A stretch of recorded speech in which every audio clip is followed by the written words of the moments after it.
be 5, 7, or even 9 security officers at any given post. Madam Secretary, I know you have answered over again. You might want to just elaborate and just, I have a minute and 7 seconds. Well, thank you, Congressman. I think there has been some confusion, and I welcome the opportunity to try to clarify it to the best of my ability. With respect, as you rightly point out, the claims that were made about the cables, I think you have explained the fact, which is that it's the long-standing tradition of the State Department for cables from around the world to be sent to and sent from the State Department under the signature, over the signature of the Secretary of State. It's a stamp. It's just part of the tradition. There are millions of them, as you point out. They are sorted through and directed to the appropriate personnel. Very few of them ever come to my attention. None of them with respect to security regarding Benghazi did. Then the other point, which I thank you for raising so that perhaps I can speak to this one as well. There is, of course, information that we were obtaining about the increasingly dangerous environment in Libya, across the country, but in particular in eastern Libya. And we were aware of that, and we were certainly taking that into account. There was no actionable intelligence on September 11th, or even before that date, about any kind of planned attack on our compound in Benghazi. And there were a lot of debates, apparently, that went on within the security professionals about what to provide, because they did have to prioritize. The Accountability Review Board pointed that out. The State Department has historically, and certainly before this terrible incident, not had the amount of money that we thought would be necessary to do what was required to protect everyone. So of course there had to be priorities, and that was something that the security professionals dealt with. I think that both Admiral Mullen and Ambassador Pickering made it very clear that they thought that the high threat posts should move to a higher level of scrutiny, and we had immediately moved to do that. Thank you. Thank the gentleman. The chair would now recognize the gentlelady from Indiana, Ms. Brooks. Good morning, Secretary Clinton. Good morning. Thank you for being here today. In drawing on what you just said, that very few but no requests for Benghazi came to your attention, I'd like to show you something.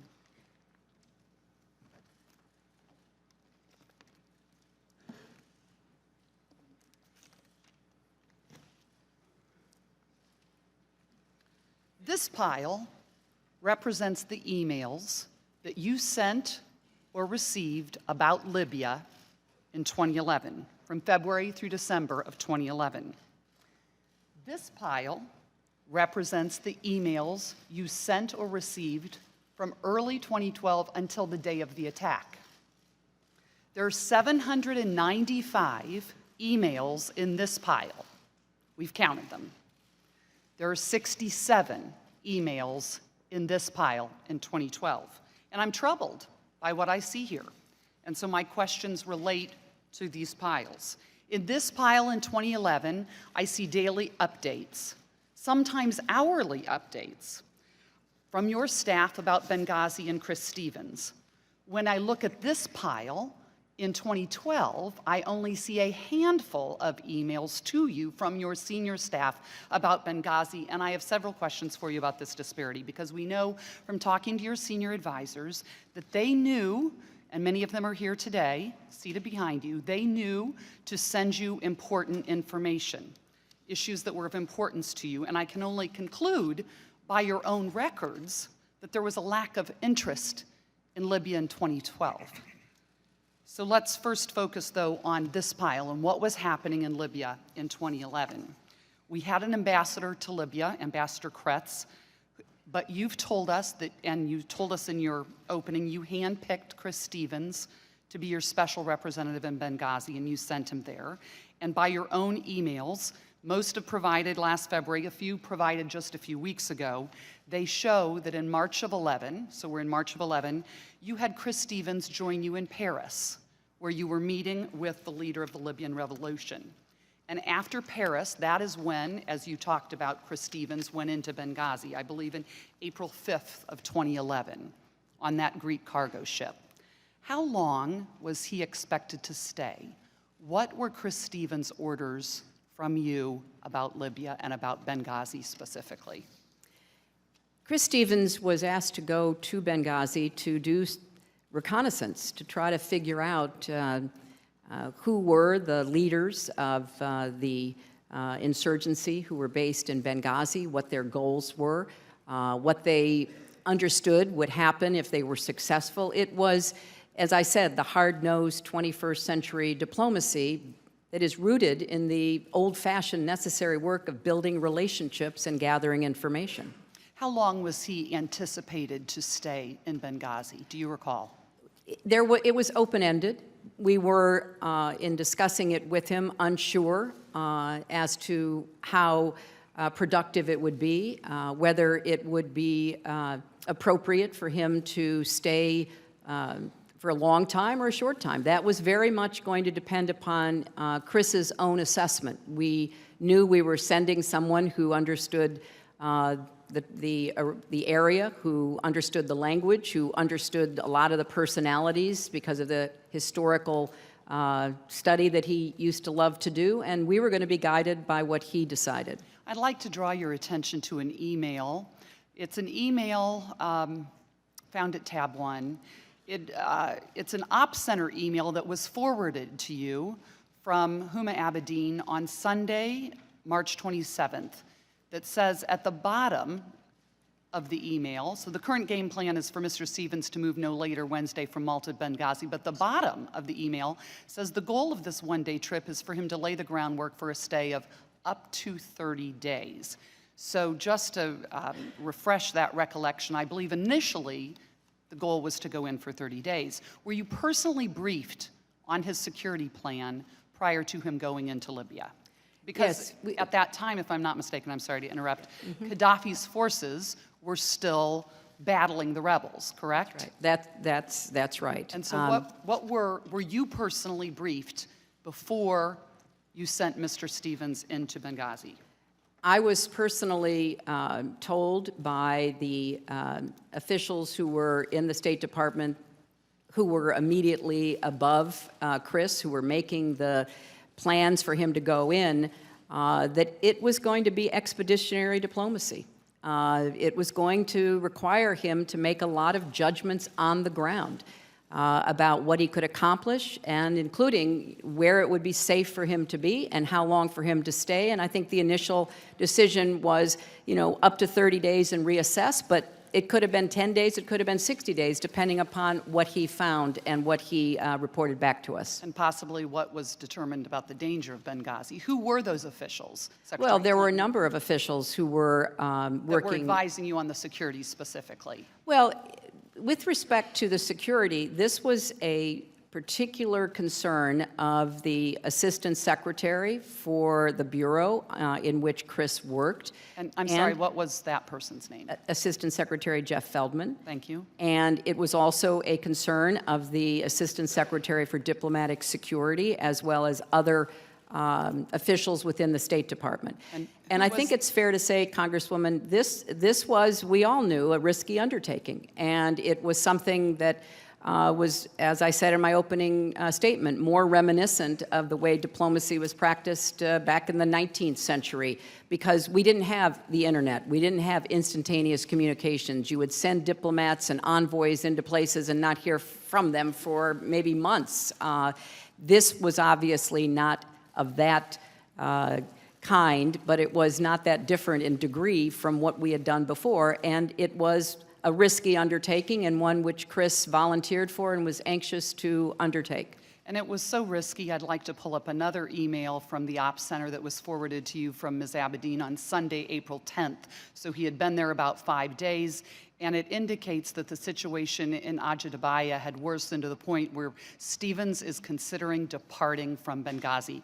This is within 5 days of him going in. Were you aware of that concern within the first 5 days that he had gone in? Yeah. And did anyone share that with you? And Yes. who did share that with you? We were aware because we were really counting on Chris to guide us and give us the information from the ground. We had no other sources. There was no American outpost.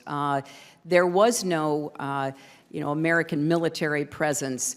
Eventually, other Americans representing different agencies were able to get into Benghazi and begin to do the same work, but they, of course, couldn't do that work overtly, which is why we wanted a diplomat who could be publicly meeting with people to try to get the best assessment. But it was always going to be a constant risk, and we knew that. And so let me go back to the risk in 2011, because there was a lot of communication, once again, from your senior staff, from the State Department, to you or from you in 2011. And in fact, that is when Gaddafi fell. He fell in 2011. But then, when we go to 2012, Libya, Benghazi, Chris Stevens, the staff there, they seem to fall off your radar in 2012, and the situation's getting much worse in 2012. It was getting much worse. And let me just share for you, in your records that we have reviewed, there is not one email to you or from you in 2012 when an explosive device went off at our compound in April. There's not a single email in your records about that explosive device. So my question is, this was a very important mission in 2011. You sent Chris Stevens there, but yet when our compound is attacked in 2012, what kind of culture was created in the State Department that your folks couldn't tell you in an email about a bomb in April of 2012? Well, Congresswoman, I did not conduct most of the business that I did on behalf of our country on email. I conducted it in meetings. I read massive amounts of memos, a great deal of classified information. I made a lot of secure phone calls. I was in and out of the White House all the time. There were a lot of things that happened that I was aware of and that I was reacting to. If you were to be in my office in the State Department, I didn't have a computer. I did not do the vast majority of my work on email, and I bet there's a lot of Sid Blumenthal's emails in there from 2011, too. Well, we'll get and to so that I think later. that there were, I don't want you to have a mistaken impression about what I did and how I did it. Most of my work was not done on emails with my closest aides, with officials in the State Department, officials in the rest of the government, as well as the White House and people around the world. And thank you for sharing that, because I'm sure that it's not all done on emails, Madam Secretary. And there are meetings and there are discussions. And so then when our compound took a second attack on June 6th, when a bomb blew a wall through the compound then, no emails at all. But I am interested in knowing, who were you meeting with? Who were you huddling with? How were you informed about those things? Because there is nothing in the emails that talks about 2 significant attacks on our compounds in 2012. There was a lot of information in 2011 about issues and security posture, and yet nothing in 2012. Well, I'd be happy to explain. Every morning when I arrived at the State Department, usually between 8 and 8:30, I had a personal one-on-one briefing from the representative of the Central Intelligence Agency, who shared with me the highest level of classified information that I was to be aware of on a daily basis. I then had a meeting with the top officials of the State Department every day that I was in town. That's where a lot of information, including threats and attacks on our facilities, was shared. I also had a weekly meeting every Monday with all of the officials, the assistant secretaries and others, so that I could be brought up to date on any issue that they were concerned about. During the day, I received hundreds of pages of memos, many of them classified, some of them so top secret that they were brought into my office in a locked briefcase that I had to read and immediately return to the courier. And I was constantly at the White House in the Situation Room, meeting with the National Security Advisor and others. I would also be meeting with officials in the State Department, foreign officials, and others. So there was a lot going on during every day. I did not email during the day, and except on rare occasions when I was able to, but I didn't conduct the business that I did primarily on email. That is not how I gathered information, assessed information, asked the hard questions of the people that I worked with. It appears that leaving Benghazi, with respect to all of that danger, leaving Benghazi was not an option in 2012, and I yield back. Well, The gentlelady- if I could just quickly respond, there was never a recommendation from any intelligence official in our government, from any official in the State Department, or from any other person with knowledge of our presence in Benghazi to shut down Benghazi, even after the 2 attacks that the compound suffered. And perhaps, you would wonder why, but I can tell you that it was thought that the mission in Benghazi, in conjunction with the CIA mission, was vital to our national interests. Gentlelady from Indiana yields back. Chair will now briefly recognize Mr. Cummings and then Ms. Duckworth. Thank you very much, Mr. Chairman. I just want to clarify, when I was asking Secretary Clinton a question a moment ago, I mentioned an email that had gone from Ambassador Chris Stevens to Deputy Secretary Lamb. What I meant to say was a cable, and I just wanted to make sure the record was clear. The record will reflect that. Ms. Duckworth. Thank you, Mr. Chairman. Secretary Clinton, I'm pleased that you finally had the opportunity to be here. Before I start my line of questioning, I just want to clarify with regards to the April-June 2012 incidents. I believe that the procedure that the State Department had for these types of incidents was to actually hold what are called emergency action committee hearings on the ground immediately. And in fact, there were at least 5 on the records for June alone on the ground in both Tripoli and Benghazi. And that is the correct procedure for handling such instances. Is that not correct? That's correct. Thank you. Secretary Clinton, my focus and my job on this committee is to make sure that we never put brave Americans like Ambassador Stevens, Sean Smith, Tyrone Woods, and Glenn Doherty ever on the ground again anywhere in the world without the protection that they so rightly deserve. Having flown combat missions myself in some dangerous places, I understand the dedication of our men and women who choose to serve this country overseas. I have a special affinity for the diplomatic corps because these are folks who go in without the benefit of weapons, without the benefit of military might, armed only with America's values and diplomatic words and a handshake to forward our nation's interests globally. So I am absolutely determined to make sure that we safeguard, in the name of our heroic dead, our men and women in the diplomatic corps, wherever they are around the world. So the bottom line for me, I'm a very mission-driven person. The bottom line for me is, with respect to examining what went wrong in Benghazi, is clear. Let's learn from those mistakes, and let's figure out what we need to do to fix them. I've only been in Congress not quite 3 years, almost 3 years. And in this time, I've actually served on 2 other committees in addition to this one that has looked at the Benghazi attacks, both armed services and oversight and government reform. So I've had a chance to really look at all of these documents. One of the things that I saw, and I'd like you to discuss this with you, is that the Department of State and the Department of Defense at the time seems to have not had the most ideal cooperation when it came to threat or security analysis. I do know, however, that over the past decade, they've established a tradition of working together on the ground in dangerous regions that has increased over time. However, as a member of the Armed Services Committee, which also looked at the Benghazi attacks, I'm concerned that the interagency cooperation between state and DoD was not sufficient in the weeks and months leading up to the September 11, 2012 attacks. For example, the joint contingency planning and training exercises, if we had conducted any joint interagency planning and training exercises, this may have actually helped the state and DoD to identify and fix existing vulnerabilities in the temporary mission facility in Benghazi. Moreover, regular communications between AFRICOM, which is the DoD command, and the Special Mission Benghazi could have facilitated the pre-positioning of military assets in a region where there were very real questions over the host country's ability to protect our diplomatic personnel. Secretary Clinton, within the weeks of the terrorist attacks in Benghazi happening, following that, I understand you partnered with the chairman of the Joint Chiefs of Staff to establish and deploy 5 interagency security assessment teams to assess our security posture and needs at least the 19 high threat posts in 13 different countries.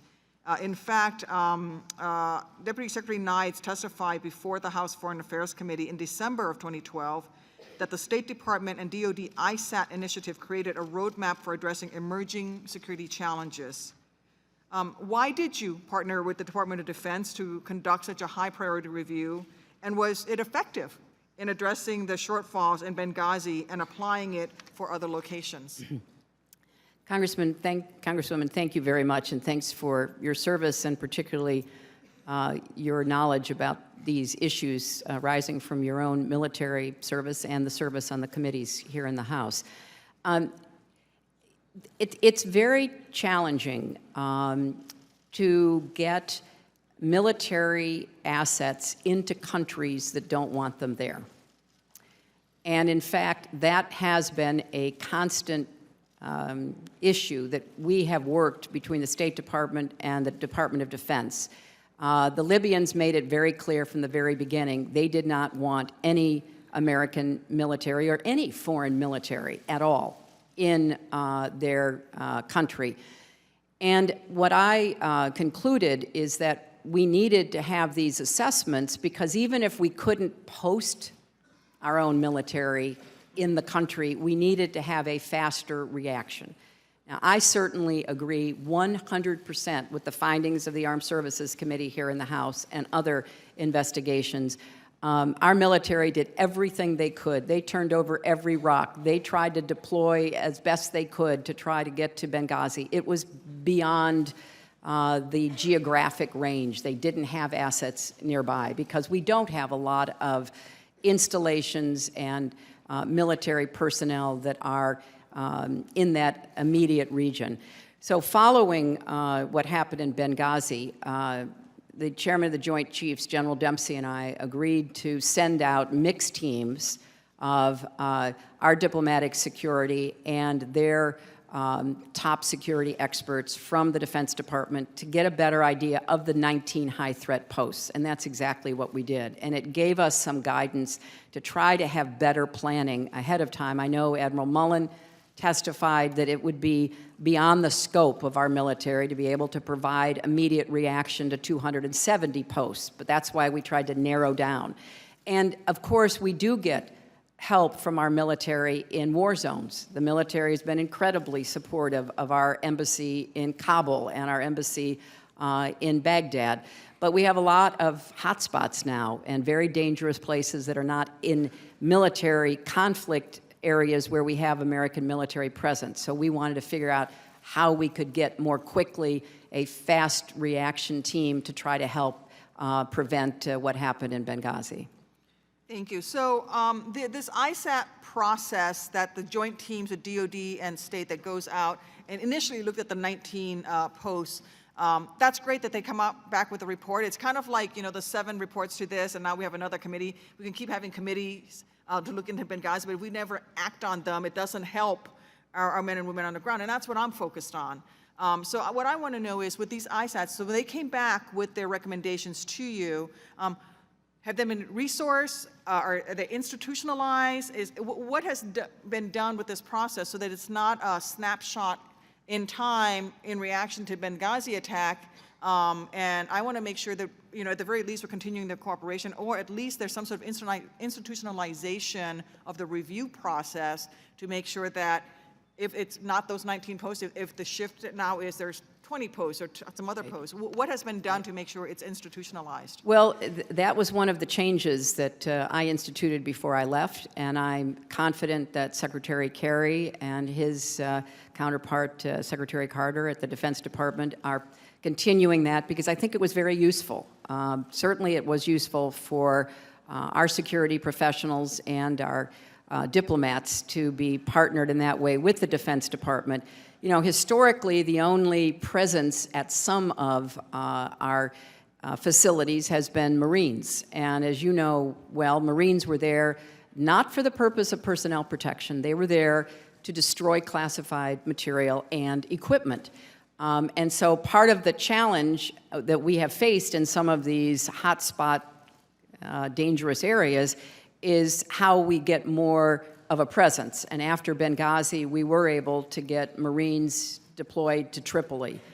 So this is a constant effort between the State Department and the Defense Department, but it's my strong belief that the ISAT process has been and should be institutionalized, and we should keep learning from it.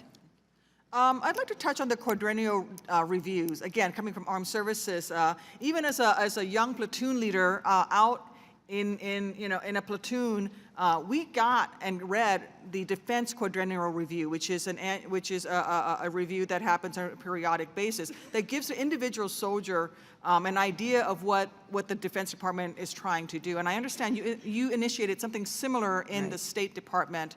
And this goes to, there's been discussion already about the culture at the State Department, especially when it comes to security.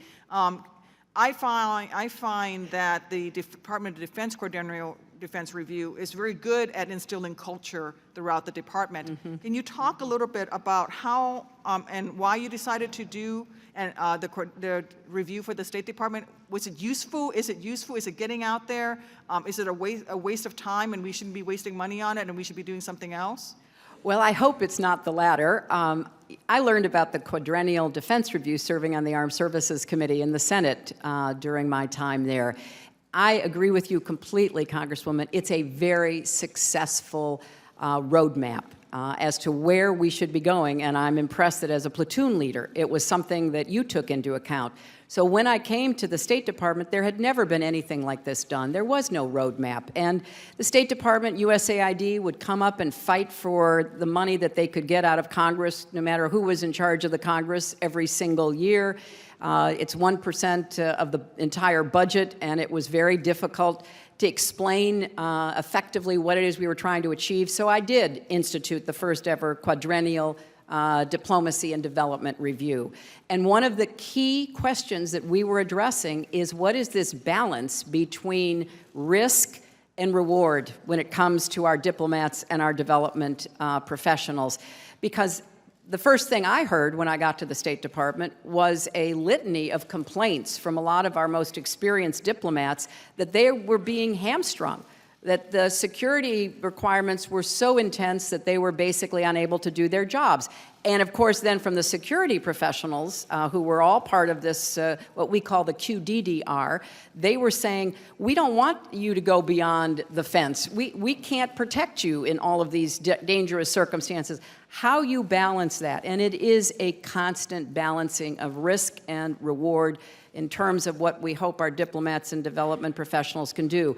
So it's been done twice now. Secretary Kerry, in his tenure, has done the second QDDR, and I hope it becomes as important and as much of a roadmap as the QDR has for our Defense Department and our military services.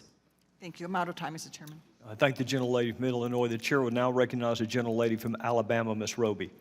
Good morning. Good morning. Secretary Clinton, my colleagues have focused on your relationship with the Ambassador, Chris Stevens, and why you sent him into Benghazi in 2011 as part of your broader Libya initiative. But it's not so clear from everything that we've reviewed that you had a vision in Benghazi going forward into 2012 and beyond. It appears that there was confusion and uncertainty within your own department about Libya.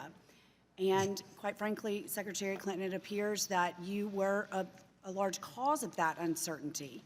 We've seen all the day-to-day updates and concern early in 2011, and I heard what you said to my colleague, Mrs. Brooks, and I'll get to that in a minute. But showing that Libya, and for that matter, Benghazi, belonged to you in 2011. It was yours, so to speak. And from your own records that we have, we saw a drop in your interest in Libya and Benghazi in 2012. Not only do the records show your drop in interest in Benghazi, it was even noticed by your own staff.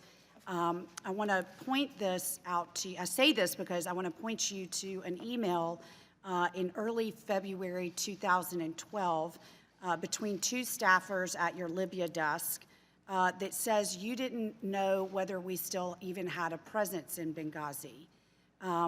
Let's not use my words, let's use theirs. This can be found at tab 31. The email says, and it's dated February 9, 2012, one writes to the other about an encounter that she had with you.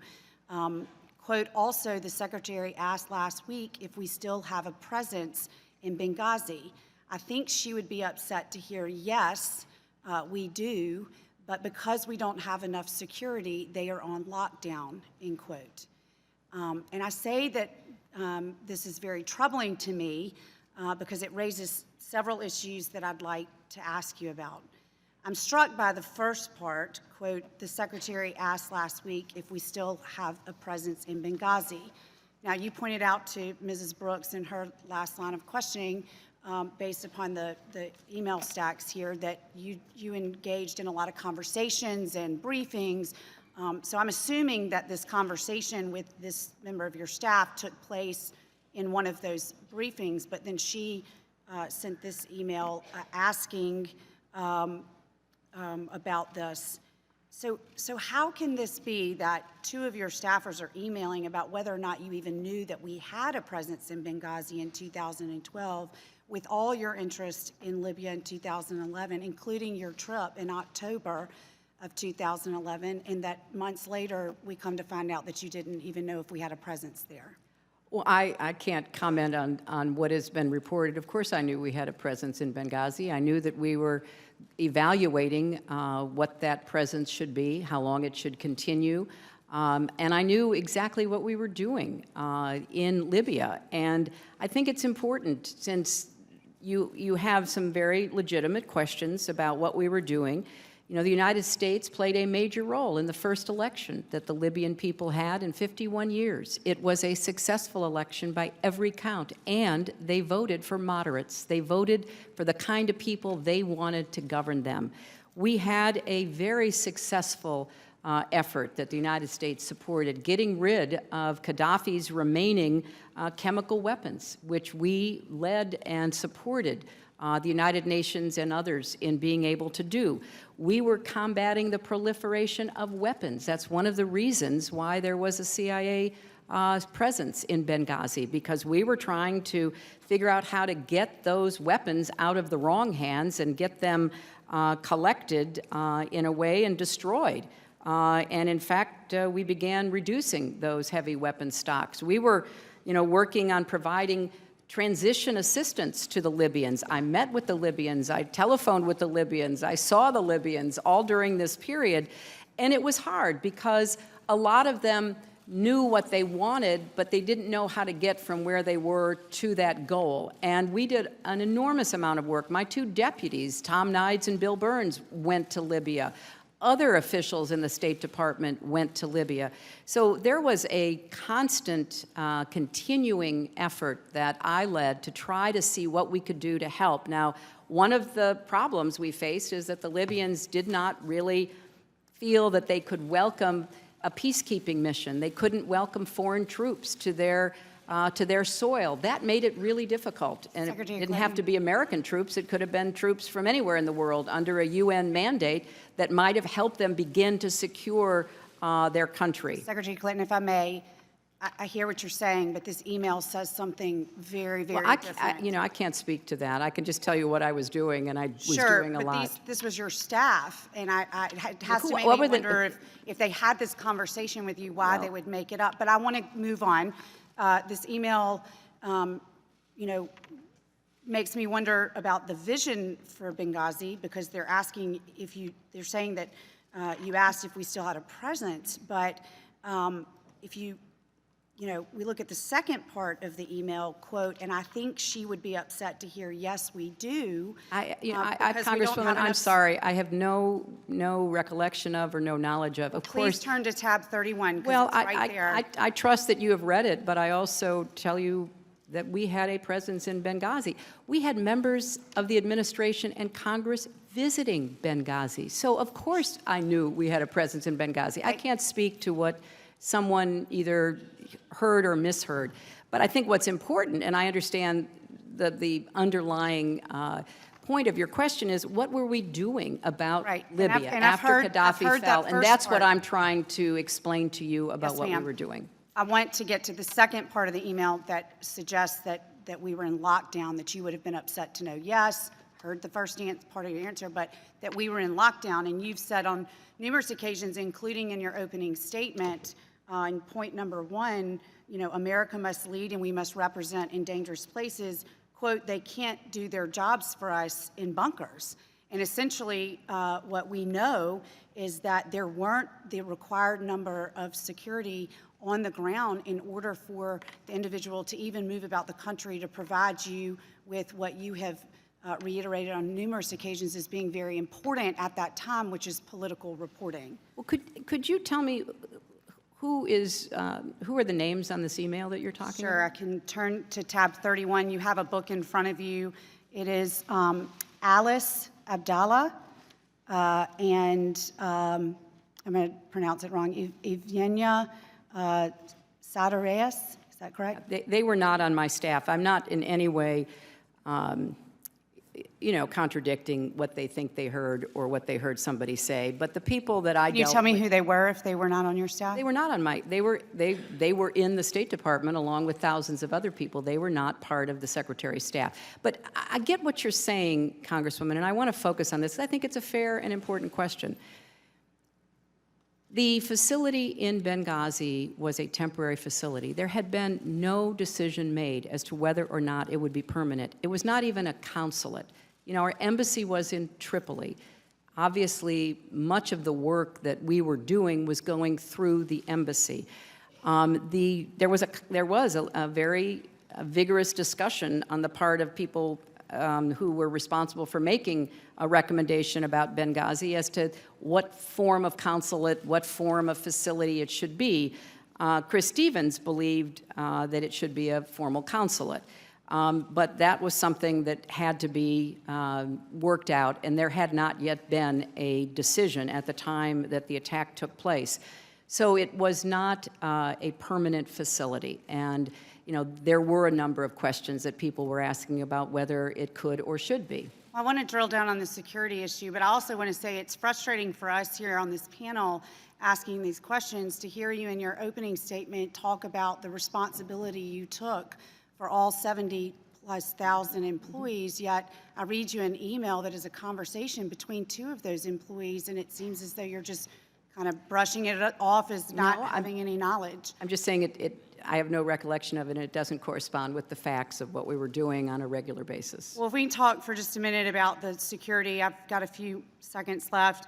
In 2011, during the revolution, then envoy Stevens had 10 agents with him on the ground in Benghazi. And then we know in 2012, where the security situation had deteriorated even further, there were only 3 agents assigned to Benghazi. Again, can't even move anybody off of the facility to do the necessary political reporting. And my question is, you know, why did you not acknowledge, because of your interest in 2011, the importance of having those security officers there to do what was so important to you, which was the political reporting? Then in 2011, 10, and when an ambassador was there, 3, and he brought 2 of his own the night of the attack, which would meet the requisite 5, but there was really only 3 there at any given time. So if you could address that. Again, I'm running a little short on time. Well, he did have 5 with him on September 11th, and Well, he brought 2, right? He brought 2 with him. There were 3 there, and there were right. supposed to be 5 there. But the point was they were personal security, so they were there to secure him. So yes, he did bring 2, and when he got there, he had 5. Can you address the the day discrepancy? before, on September 10th, he went into Benghazi. He went to a luncheon with leading civic leaders, business leaders in Benghazi. So he felt very comfortable. It was his decision. Ambassadors do not have to seek permission from the State Department to travel around the country that they are assigned to. He decided to go to Benghazi by taking 2 security officers with him and having 3 there. He had the requisite 5 that had been the subject of discussion between the embassy and the State Department security professionals.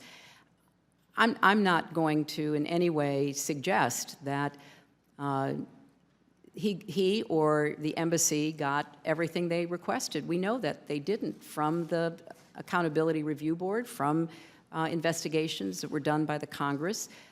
We know that there were a lot of discussions about what was needed, particularly in Benghazi, and that the day that he died, he had 5 security officers.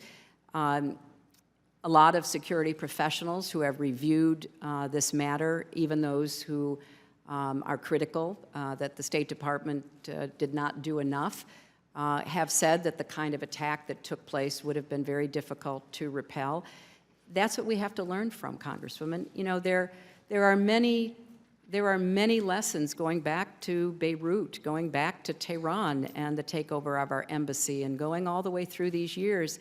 And sometimes we learn lessons and we actually act and we do the best we can. And there's a perfect, terrible example of that with respect to what happened in Benghazi. Certainly, and my time has expired, and we'll certainly never know what the outcome would have been if there had been more agents that night. I yield back. Well, that's not what the professionals, that's not what the experts in security have concluded. If you read the Accountability Review Board. I have read it, Secretary Clinton, and it says that security was grossly inadequate. Well, it said that there were deficiencies within 2 bureaus in the State Department, which we have moved to correct. And it also pointed out that the diplomatic security officers who were there acted heroically. There was not one single question about what they did, and they were overrun. And it was unfortunate that the agreement we had with the CIA annex, and when those brave men showed up, that it was also not enough. Certainly, and we'll discuss this more. I have to yield back. The gentlelady's time has expired. The chair will now recognize the gentleman from Washington. Thank you, Mr. Chairman. And thank you, Madam Secretary, for being here. Just to clarify, you knew we had a presence. Of course I knew, Congressman, of course. And going back to an earlier question, you were also aware of those 2 attacks on our compounds, even though you didn't email about it. Yes, I was aware. And that, I think, sort of points out, I mean, after 17 months and $4.7 million, as the ranking member pointed out in his opening statements, and then as we've seen today, this committee is simply not doing its job. And I don't really think it should have been formed in the first place. But what we've heard here is, well, first of all, an obsession with email.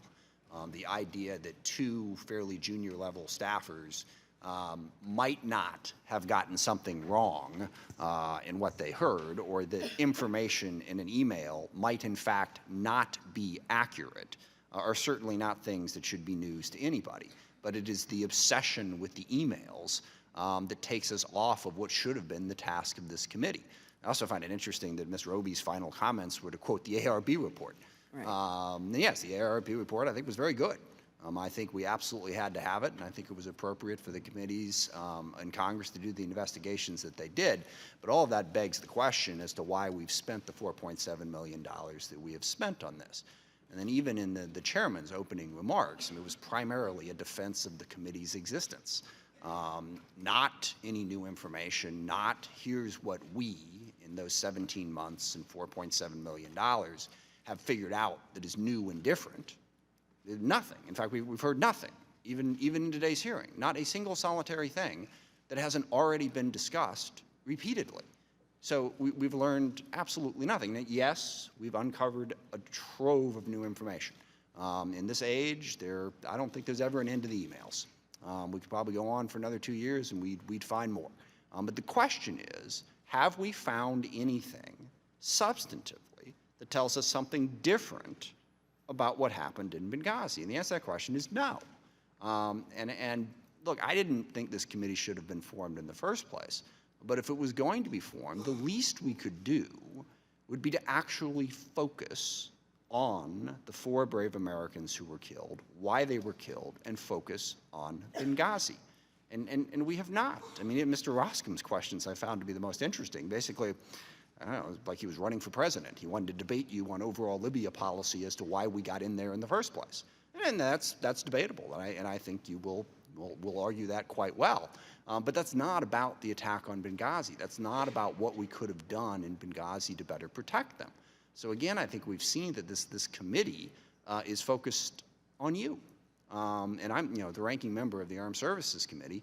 I don't see the Department of Defense here. I don't see the CIA here. There were many, many other agencies involved in this, and yet yours has been the one that they have obsessively focused on. And I think that's a shame for a whole lot of reasons. But for one thing, this committee, as it's been in the news in the last several weeks, has been yet one more step in denigrating this institution. And I happen to think this institution needs more support, not less. So I wish we would stop doing that. And you mentioned Beirut, and that was the first thought that occurred to me when this happened, was a Democratic Congress at the time did a fair and quick investigation of what was an unspeakable tragedy. 2 separate suicide bombings, 4 months apart. And there was clearly inadequate security. But the focus there was not on partisanship, not on embarrassing the Reagan administration, but on actually figuring out what happened and how we can better protect Americans. Now, I want to talk and ask questions about what I think is the central issue, and that is, how do we have that presence in the world that you described in what is an increasingly dangerous world? Because as I've traveled to Pakistan and Afghanistan and Yemen and other places, I am consistently amazed by the willingness of our diplomatic corps to put their lives at risk. And I wonder, how do you balance that very difficult decision? Because frankly, what I've heard more often from that diplomatic corps is that they chafe at the restrictions. I mean, I remember vividly being in Peshawar, which is, I didn't like the ride from the airport to the embassy, which was 10 minutes. And we were there for, I don't know, a few hours and then out. The State Department personnel, they lived there and went out amongst the community. How do you try and strike that balance? Of being present and at the same time meeting the security obligations, and then most importantly, who drives that decision? Because it seems to me in most instances it is driven by the diplomatic corps there. If they take risks, it's because they've decided to do it. They're there. They know the security situation certainly better than the secretary and better than most everybody else. But what is the proper way to strike that balance going forward to protect our personnel and still fulfill their mission? Congressman, I think that is the most important question, and I would certainly welcome congressional discussion and debate about this, because it's what we tried to do, going back to Congresswoman Duckworth's question, what we tried to begin to do in the quadrennial diplomacy and development review, the first one that was ever done, because that's exactly what we were facing. We have had diplomats and development professionals in war zones now for a number of years. We've had them in places that are incredibly unstable and dangerous because of ongoing conflicts. It is, I think, the bias of the diplomacy corps that they be there, because that's what they signed up for. And they know that if America is not represented, then we leave a vacuum and we lose our eyes and our ears about what people are thinking and doing. It is certainly the hardest part of the job in many of our agencies and departments today, and it was for me in the State Department. That's why I relied on the security professionals, because by the time I got there in 2009, the diplomatic security professionals had been taking care of American diplomats in Iraq, in Afghanistan, in Pakistan for years. And they had learned a lot of lessons, and they were forced to make tough decisions all the time. You mentioned Peshawar, one of clearly the high-threat posts that the United States maintains a presence in. But when you think that since 2001, we've had 100 of our facilities attacked. If we were to shut them all down, if we were to pull out from all of them, we would be blinding ourselves. So it's a constant balancing act. What are the risks and what are the rewards for opening, maintaining, and/or closing a site? I don't know that there's any hard and fast rule that we can adopt. We just have to get better at making that assessment, Congressman. And your question really goes to the heart of it. When you were, as a member of Congress in Peshawar, you were guarded by our diplomatic security professionals. They had to assess, was it safe enough for a member of Congress to come? How do we get him from the airport to the embassy? It won't surprise you to hear we've had attacks there as so many other places around the world. And that is a heavy responsibility, and the diplomatic security professionals get it right 999 times out of 1,000. And it's deeply distressing to them when anything goes wrong. We have lost non-Americans with some of these attacks on facilities. We've lost our locally employed staff. They never want to see any successful attack. So they have to be right 100% of the time. The terrorists only have to be right once. And you know, that's why this is really at the core of what I tried to do before even I got the Accountability Review Board going back to the QDDR to come up with a better way of trying to make those assessments. Madam Secretary, if I may, just two final points. I mean, so the bottom line is Benghazi on 9/11/2012 was not the only dangerous place in the world where our security personnel were and where these difficult decisions had to be made. Right. And the other point I want to make before my time expires, now this was in 2012, so we were only a couple years into this, but Secretary of Defense Ash Carter just, I think yesterday, wrote an editorial in the Wall Street Journal about the impact of 5 years of budget uncertainty on the DOD's ability to function. I mean, for 5 years, we have gone through CRs, threatened government shutdowns, one actual government shutdown, and constant budget uncertainty. Now, my area is the Department of Defense. I know how it's impacted them. They basically, from 1 week to the next, barely know what they can spend money on. Now, one of the criticisms there should have been more security. But if you don't have a budget, if you don't have an appropriations bill, how does that complicate your job as secretary in trying to figure out what money you can spend? Well, it makes it very difficult, Congressman. And this is a subject that we talked about all the time. How do you plan? How do you know, you have so many diplomatic security officers in so many dangerous places. How do you know what you're going to have to be able to deploy? And where are you going to have to make the choices? That's why the prioritization, which shouldn't have to be, in my view, the responsibility of the officials in the State Department or the Defense Department to try to guess what makes the most sense. We should have a much more orderly process for our budget. And I will say again, as Secretary of State, the kind of dysfunction and failure to make decisions that we have been living with in our government hurts us. It hurts us in the obvious ways, like where you're going to deploy forces if you're in DOD or where we're going to send security if you're in the Department of State. But it hurts us as the great country that we are being viewed from abroad as unable to handle our own business. And so it has a lot of consequences. And it's something that I wish that we could get over and have our arguments about policy, have our arguments about substance, but get back to regular order where we have the greatest nation in the world with a budget that then they can plan against, as opposed to the uncertainty that has stalked us now for so long. Thank you, Madam Secretary. So the bottom line is Congress needs to do its job. Right. That would be I agree with that.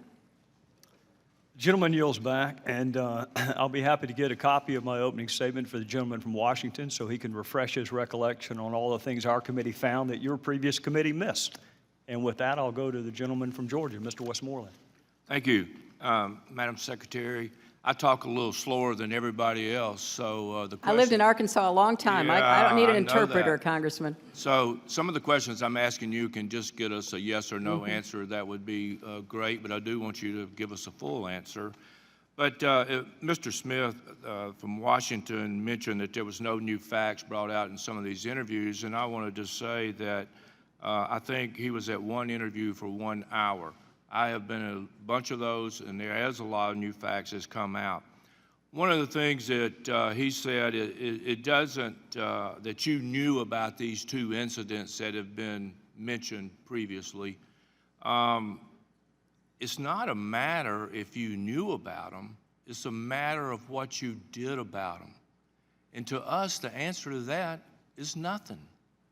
Now, you say you were briefed by the CIA every morning that you were in Washington, is that correct? That's correct. Did they ever mention to you,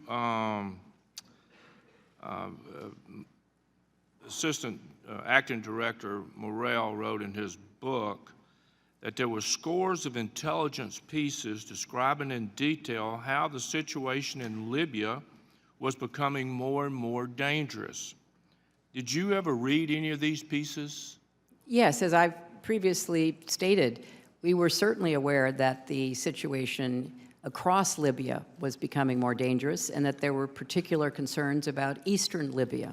Did you read the piece that was Libya, Al-Qaeda establishing sanctuary? I'm aware that that was certainly among the information provided to me. There was another particular piece that was talked about after the IED attack that AFRICOM wrote. Al-Qaeda expands in Libya. Were you familiar with that?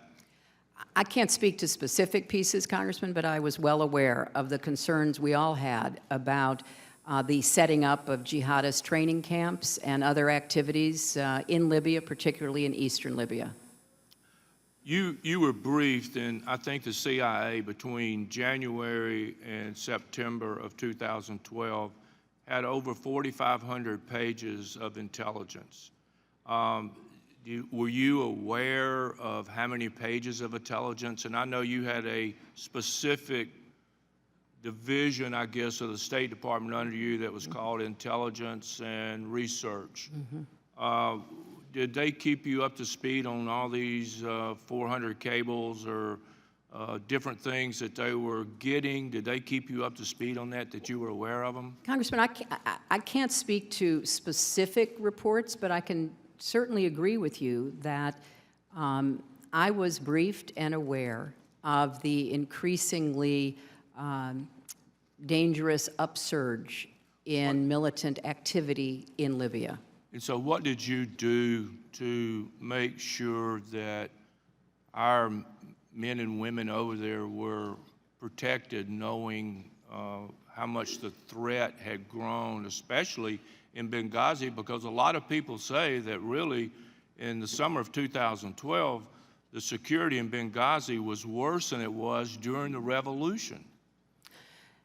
Well, Congressman, with respect to not only the specific incidents that you referenced earlier, but the overall concerns about Benghazi, I think I have stated previously, there was never any recommendation by anyone, the intelligence community, the Defense Department, the State Department officials responsible for Libya, to leave Benghazi, even after the two incidents that you mentioned, because in part, as I responded to Congressman Smith, we had so many attacks on facilities that, as I said, went back to 2001, that certainly also happened in other parts of the world while I was there.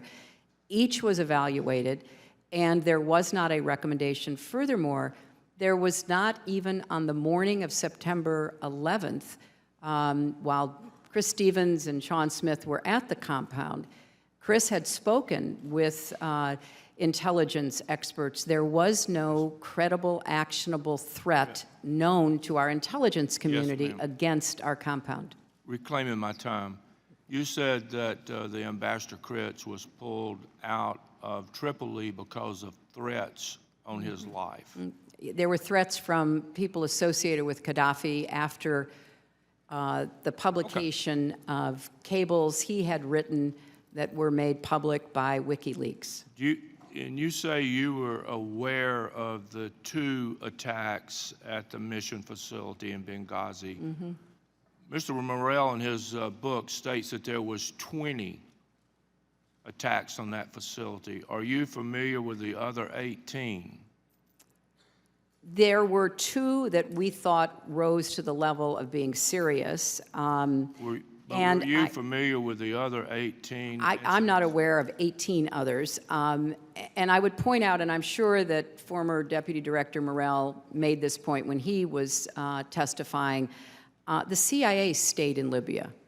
The CIA had a much bigger presence than the State Department, despite the overall decline in stability. Some might argue, actually, because of the overall decline in stability, it was thought to be even more important for the CIA to stay there, and they also did not believe that their facility would be the subject of a deadly attack either, because I think sometimes, Ma'am, sometimes the discussion gets pulled together when really we had Chris and Sean dying at the State Department compound, which we are discussing, and we had our other two deaths of Tyrone Woods and Glenn Doherty at the CIA annex. Reclaiming my time for just a minute, and I do appreciate that. But if you talk to the CIA contractors that were at the annex and you ask them how they were armed and equipped, and then if you would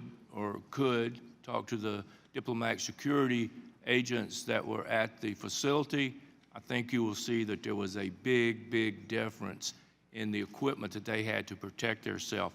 But you knew of the two, what you call major incidents, but you don't recollect the other 18 that Mr. Morell says happened.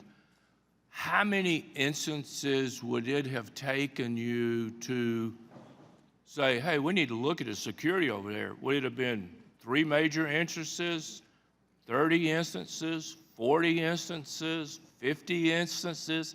How many instances would you have been made aware of that would have made you say, hey, I don't care what anybody else says, we're going to protect our people. Chris Stevens is a good friend of mine. We're going to look after him.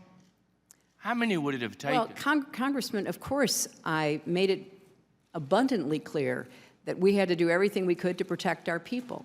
What I did not and do not believe any secretary should do was to substitute my judgment from thousands of miles away for the judgment of the security professionals who made the decisions about what kind of security would be provided. And Ma'am, I know that sounds somewhat hard to understand, but we have a process, and the experts who I have the greatest confidence in, and who had been through so many difficult positions, because practically all of them had rotated through Afghanistan, Pakistan, Iraq, Yemen, other places.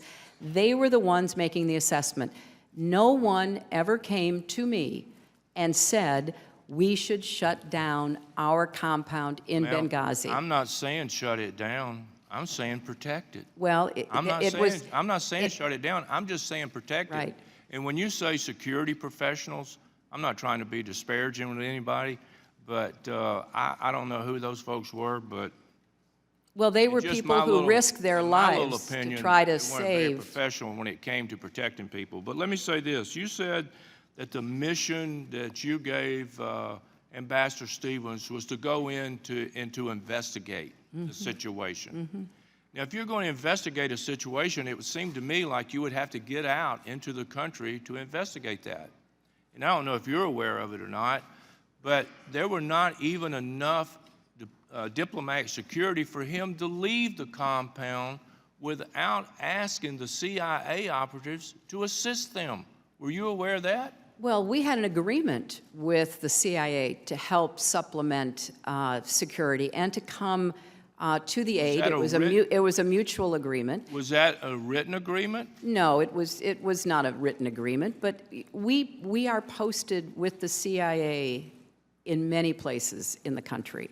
I mean, in the world, and it's important to have a good working relationship, and we did. And unfortunately, despite all the weapons and despite the fortification, 2 CIA contractors died at the CIA annex that night. Just to follow up on one thing about Ambassador Stevens, you got a lot of emails from Sidney Blumenthal, and you say that Mr. Blumenthal was a friend of yours, and he had your personal email address.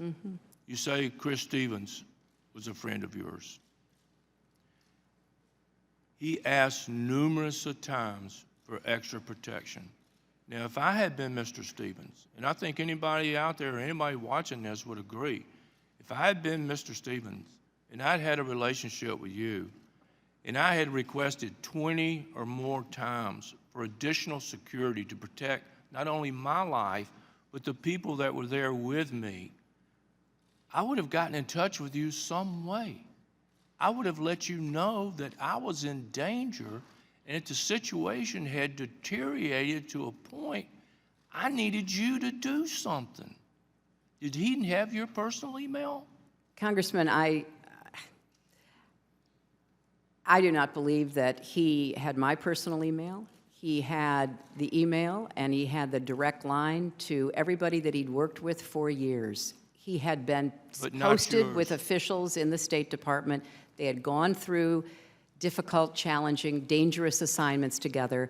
He was in constant contact with people.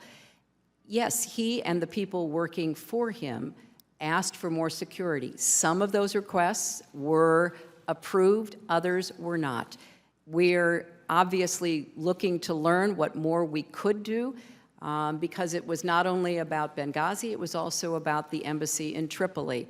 And I think it's fair to say that, Chris asked for what he and his people requested because he thought that it would be helpful, but he never said to anybody in the State Department, you know what, we just can't keep doing this.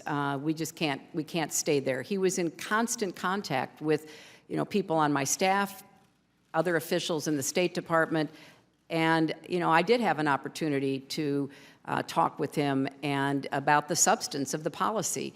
But with respect to security, he took those requests where they belonged. He took them to the security professionals. And I have to add, Congressman, the diplomatic security professionals are among the best in the world. I would put them up against anybody. And I just cannot allow any comment to be in the record in any way criticizing or disparaging them. They have kept Americans safe in 2 wars and in a lot of other really terrible situations over the last many years. I trusted them with my life. You trust them with yours when you're on CODELs. They deserve better, and they deserve all the support that the Congress can give them because they're doing a really hard job very well. Well, ma'am, all I can say is that they missed something here, and we lost 4 Americans. Gentleman's time has expired. The chair will now recognize the gentleman from Kansas, Mr. Pompeo. Madam Secretary, you've referred to the QDDR a couple times as being important to diplomatic security. Is that correct? It provoked a discussion, Congressman, about balancing of risk. Madam Secretary, I had a chance to read that. I wanted to only read the executive summary that ran 25 pages, but it didn't have a word about diplomatic security in those entire 25 pages of the executive summary. Not one word, Madam Secretary.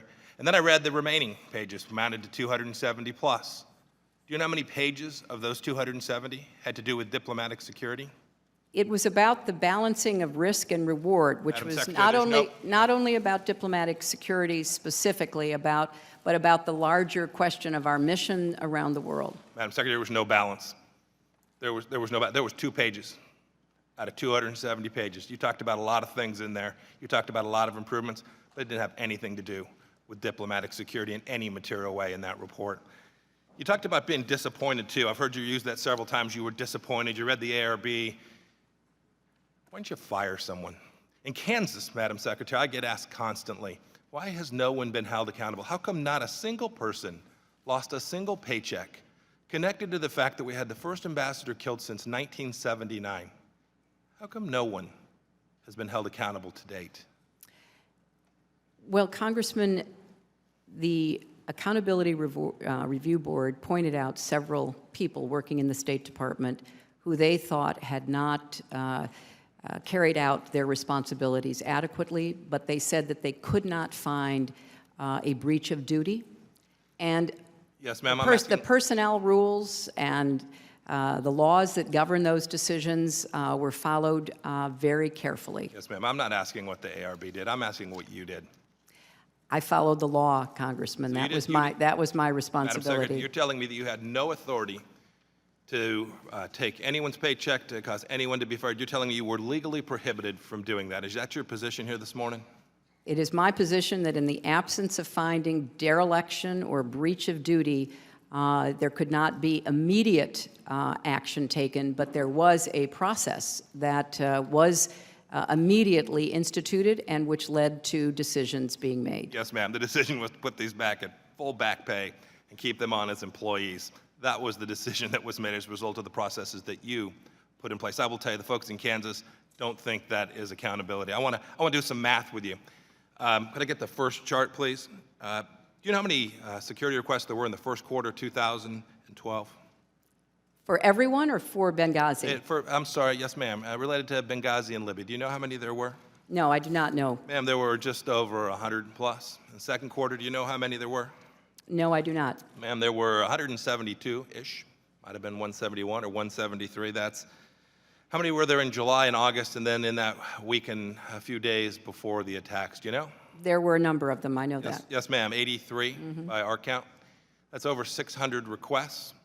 You've testified here this morning that you had none of those reach your desk. Is that correct also? That's correct. Madam Secretary, Mr. Blumenthal wrote you 150 emails. It appears from the testimony or the materials that we've read that all of those reached your desk.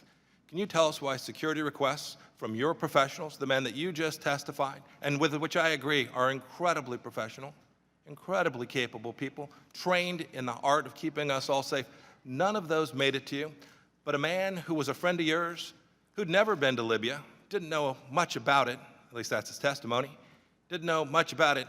Every one of those reports that he sent on to you that had to do with situations on the ground in Libya, those made it to your desk. You asked for more of them, you read them, you corresponded with him, and yet the